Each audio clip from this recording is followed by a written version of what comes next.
There are really quite some mixed views, not necessarily about Peter Dutton's performance, but I think people more are concerned about the coalition's stability. That has been one key message we've been getting from voters this morning.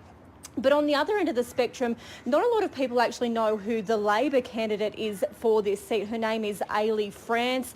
She has been trying to build her profile over a number of years, but I guess that's one of the problems you come up against when you're dealing with someone who's got such a high profile like Peter Dutton, one of the most senior members of the Morrison cabinet, but also one of the most controversial. And I think that's going to play a big part into the contest, what we see here. We know already that organisations such as Get Up have been specifically targeting this seat because this is one of the places that could really come down to the knife's edge, and so we could see it change hands. So Alison, today was keenly anticipated all round. We knew sooner or later we were getting to this day when the election was called. You've mentioned that the Labor candidate has been a little slow out of the blocks. I know Peter Dutton said earlier in the week that he has had to fight each and every time he's gone around in Dickson. It's never been easy there. So as you look around the electorate, indeed travelled through it today, is there any observable sign that Peter Dutton is doing what Labor hasn't yet done, and that is put the signs out, lifted his profile and hit the ground running?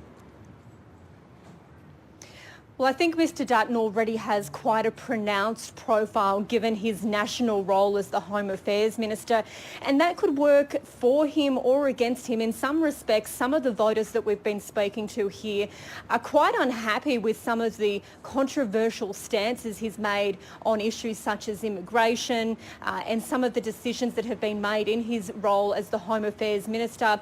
But this is a split seat, and we do know that there are quite a number of Conservatives here who are quite supportive of the Morrison government's hard stance on immigration and crack down the line that we hear of stopping the boats. And so that high profile of Peter Dutton could weigh in either favour for him when it comes to election day on May the 18th.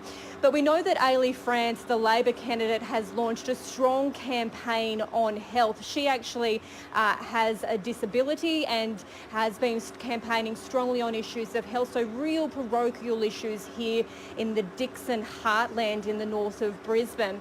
But in the wider context, we can also probably imagine that there will be some minor parties that try and split the vote here in Dickson, and also more broadly across Queensland as well. We know that One Nation has said that it will be fielding seats in all 31 electorates in Queensland. On the last federal election, they only fielded 12 candidates, but I can say that from those 12 candidates in the last election, there was some quite strong primary votes. Most of the primary votes we're seeing in the vicinity of around 15, 16, 18, 19, 20%. Now, if those sort of results are repeated here in Queensland this time, it's not necessarily going to win a minor party like One Nation a seat, but you can certainly see then why preferences become so integral, and we've already seen so many discussions about where those preferences may flow this election. Yeah, that is the untold part of this story, isn't it, Alison Horn? But one way or another, I think you are going to make many more ventures into the seat of Dickson, no doubt the seat of Brisbane, and so many others that are on a knife's edge, Petrie as well, in your neck of the woods. But Alison Horn, thank you for that update from the seat of Dickson, held by Peter Dutton in Brisbane.